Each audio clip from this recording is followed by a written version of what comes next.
Los objetivos del trabajo es relacionar las ciencias físicas y las ciencias biológicas con el sistema cardiovascular y su mecánica. Aplicar ecuaciones y teoremas de la mecánica de fluidos a partes específicas del cuerpo humano.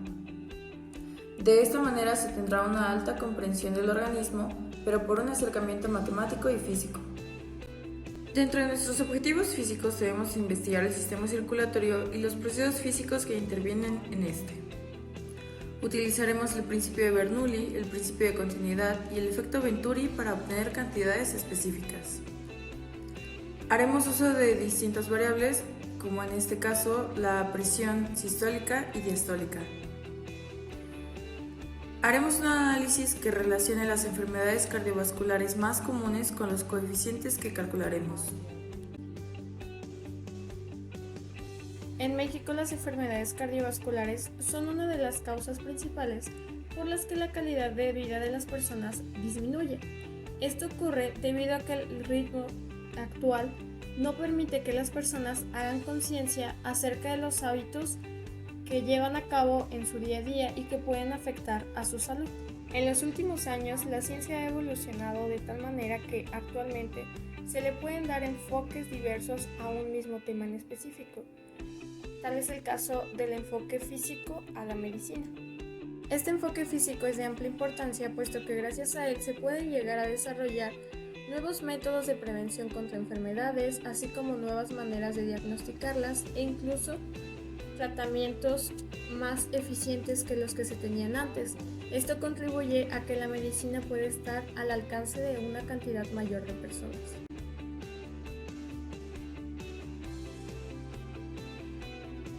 El sistema circulatorio se encarga de bombear, transportar y distribuir la sangre por todo el cuerpo.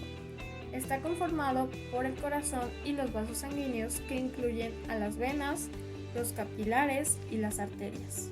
El corazón es una bomba muscular y es el órgano clave del sistema circulatorio. Su función se basa principalmente en impulsar la sangre a través del cuerpo. Para que esto suceda, este lleva a cabo dos movimientos, que son el de contracción y el de relajación. La fase de contracción, también conocida como sístole, es aquella en la que el corazón se encuentra lleno de sangre. Dicha sangre tiene que ser expulsada de este y posteriormente ser transportada al resto del cuerpo. Cuando esta es expulsada del corazón, este entra en una fase de relajación llamada diástole. Existen dos maneras de transportar la sangre a través del cuerpo.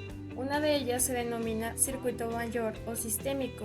En esta se transporta sangre oxigenada a través de arterias desde el corazón hasta los tejidos y se regresa por medio de venas al corazón, pero de manera desoxigenada. La otra forma de transporte es denominada circuito menor o pulmonar. En esta se transporta sangre desoxigenada desde el corazón hasta los pulmones por medio de arterias y se devuelve sangre oxigenada al corazón por medio de venas.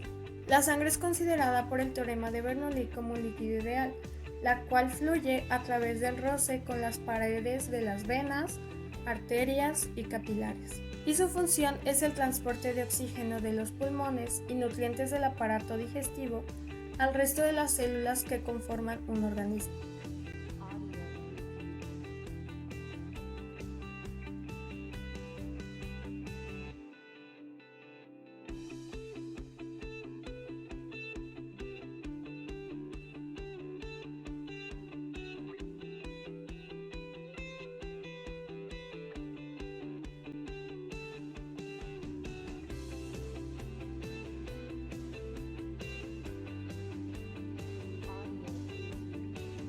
Durante nuestra investigación encontramos que el principio de Bernoulli y el efecto de Venturi están estrechamente relacionados con ciertas enfermedades cardiovasculares, como lo es la vasculitis, la arteriosclerosis, aneurisma, enfermedad de las arterias coronarias y una demasiado común, las varices. La mayoría de estas enfermedades se dan por una obstrucción, acumulación e incluso inflamación de las venas o arterias.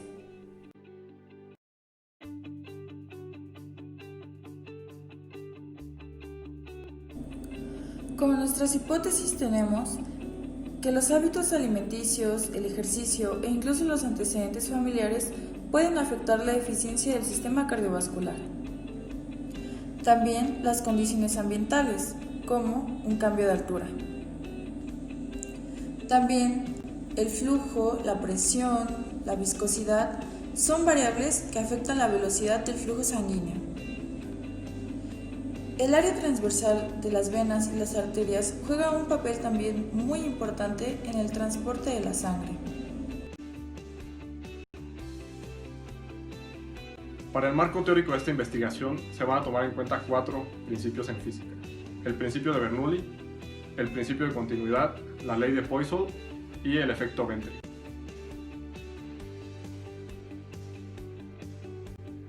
A partir de lo que se conoce del efecto Venturi, se logró obtener una serie de datos los cuales se utilizaron para calcular algunos valores acerca de la hemodinámica. Para esto recurrimos a la siguiente fórmula.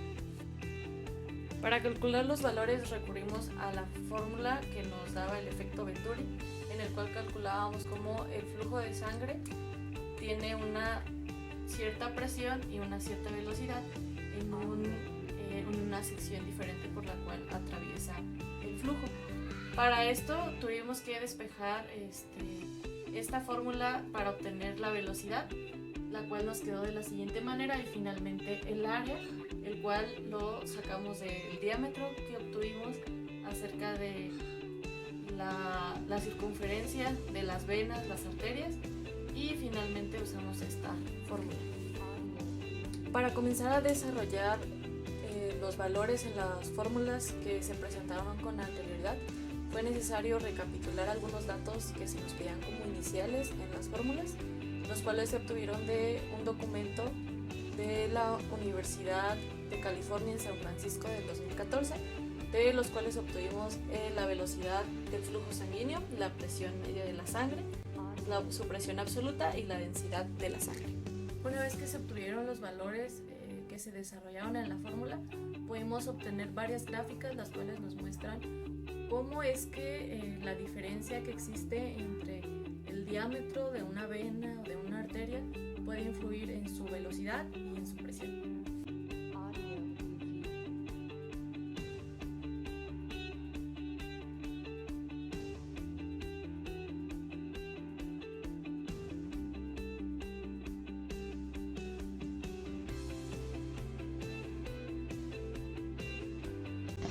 Al comparar estas gráficas, podemos darnos cuenta que efectivamente la fisionomía de los vasos sanguíneos afectan directamente la velocidad y la presión del flujo sanguíneo.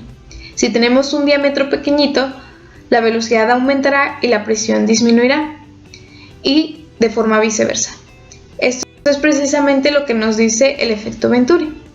Sin embargo, nosotros al calcular estos valores de velocidad y presión, nos dieron datos mucho mayores a los de velocidad y presión normales. ¿Por qué es esto? Porque el sistema circulatorio no es un sistema lineal, sino que está ramificado. Y conforme los vasos sanguíneos sean más pequeños, tendrán más ramificaciones.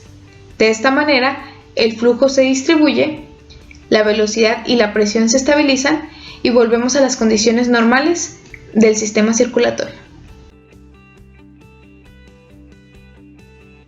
El primero es el efecto Bernoulli, el cual relaciona la velocidad con el diámetro con la presión en un tubo, es decir, en una sustancia que pasa a través de un tubo.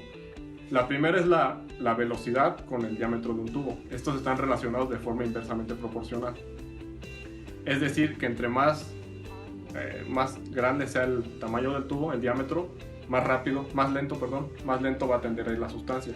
Entre más pequeño sea este diámetro, más rápido va a ir.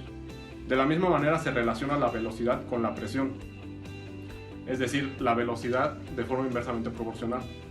Entre más rápido vaya una sustancia, va a tener una menor presión, y entre más lento vaya, va a tender a tener una presión mayor. Vamos a hablar ahora del teorema de Ponsonby. Este teorema menciona la relación del flujo de sangre a través del sistema circulatorio o cardiovascular. La viscosidad de la sangre aumenta cuando el número de glóbulos rojos se incrementa. la sangre con alta concentración de glóbulos rojos requiere mayor presión de bombeo del corazón para mantenerse circulando. Sin embargo, la sangre que tiene una concentración menor de glóbulos rojos tiene menor presión de bombeo. En consecuencia, si se presenta una constricción en una vena o una arteria, el corazón tendrá que trabajar mucho más con el fin de producir una disminución de la presión mayor y de aquí mantener el gasto requerido. En resumen, con la ley de Poiseuille indica viscosidad de fluidos reales, que en este caso es la sangre en una arteria o vena. Si una persona sufre enfermedades que intervengan con el sistema circulatorio o un ejemplo de ello es la hipertensión y obesidad, esto ocasiona que la viscosidad de la sangre no permita un buen flujo del fluido y por lo tanto obliga a hacer un desgaste más del corazón, bombeará más rápido ocasionando problemas con la presión arterial y con el tiempo otras enfermedades. Hola chicos, bueno, continuando un poquito con lo del principio, ahora con el principio de Bernoulli. Primero que nada con la ecuación de Poiseuille, esta nos dice que los fluidos se mueven de zonas que tienen mayor presión a zonas que tienen menor presión. Esto sin embargo, algo que se observa en el sistema sanguíneo es que no siempre se cumple. Por ejemplo, en nuestro corazón tenemos unas cavidades que se llaman ventrículos, tanto derecha como izquierda. En el ventrículo izquierdo es donde llega la sangre oxigenada y que luego es bombeada hacia una arteria que es la aorta. En este intercambio, en este caso entre ventrículo izquierdo y aorta, al inicio el ventrículo izquierdo tiene mayor presión comparada con la aorta, entonces lo que sucede es que el líquido la sangre sí se desplaza como debe ser, pero hay un punto en el que la aorta tiene una presión mayor comparada con el ventrículo, pero sin embargo la sangre no se regresa, como en este caso se supone que se esperaría. Entonces en un artículo aquí está explicado un poquito de que, utilizando la ecuación de Bernoulli,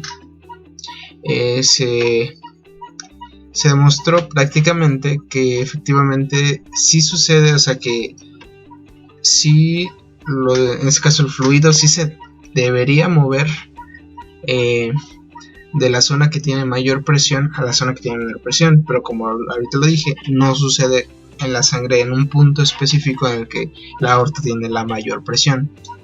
Entonces lo que se infiere es que la sangre, por su momento de inercia que lleva, su momento de inercia,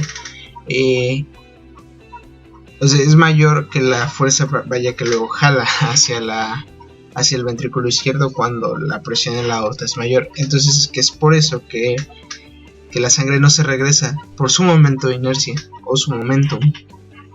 Y hasta aquí es todo.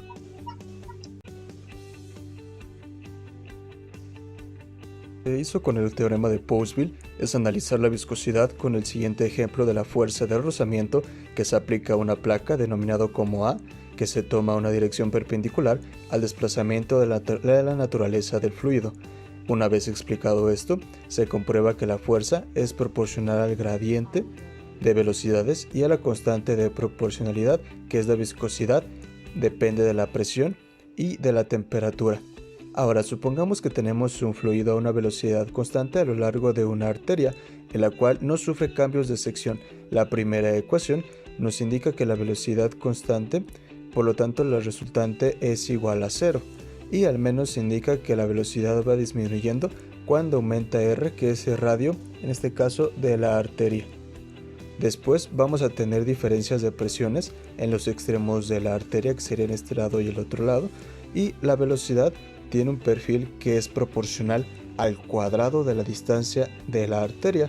Si conocemos el perfil de las velocidades, podemos calcular el caudal, que es proporcional a la diferencia de presiones, a la potencia de radio e inversamente proporcional a la viscosidad y a la longitud.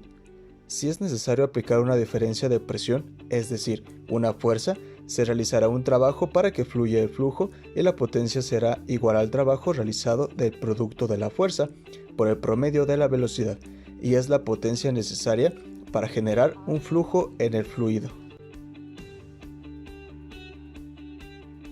Respecto a los resultados obtenidos con la ley de Poiseuille, se llegó a la conclusión que la presión, el flujo, la viscosidad y la resistencia son variables que determinaron la velocidad de la sangre que se transporta a través del cuerpo. Así se indicó que una enfermedad en el sistema circulatorio, ya sea hipertensión u obesidad, que al tomarse la presión arterial, esta señal elevada con la cual tuvo un mal flujo sanguíneo, es decir, al tener mayor viscosidad de la sangre, el corazón bombea más rápido y se llega a tener problemas cardiovasculares. También se logró ver una relación en el teorema de Bernoulli. En el caso general de un fluido, las fuerzas que ocasionan el peso y la presión se añaden las pérdidas por rozamiento, que en este caso es la viscosidad, y el trabajo total se indicó con la misma ecuación, solamente sumando las pérdidas del mismo rozamiento. En este trabajo se generó una relación entre las ciencias biológicas y las ciencias físicas, entre el sistema cardiovascular, gracias a los teoremas y a las leyes que se usaron para hacer esta investigación. La química de fluidos dice que el movimiento de los fluidos no depende de la presión, sino de la energía, y esto absorbe el intercambio de sangre al ventrículo izquierdo hacia la aorta. La ley de Poiseuille ayuda a saber que entre más viscosa sea la sangre, esto ofrece una mayor resistencia, por lo tanto el corazón necesita un mayor trabajo para poder bombearla. En relación a las hipótesis iniciales, se comprobó que la presión, el flujo, la resistencia, el área transversal de las venas, pero sobre todo la viscosidad, pueden ser determinantes a la hora de entender la velocidad y la dinámica en la que se mueve la sangre en el interior de las venas, y gracias a los resultados se puede determinar que entre más pequeño sea el diámetro de la arteria, mayor será la velocidad de la sangre y ahí se ejerce una menor presión. Esto se le conoce como el efecto de Venturi.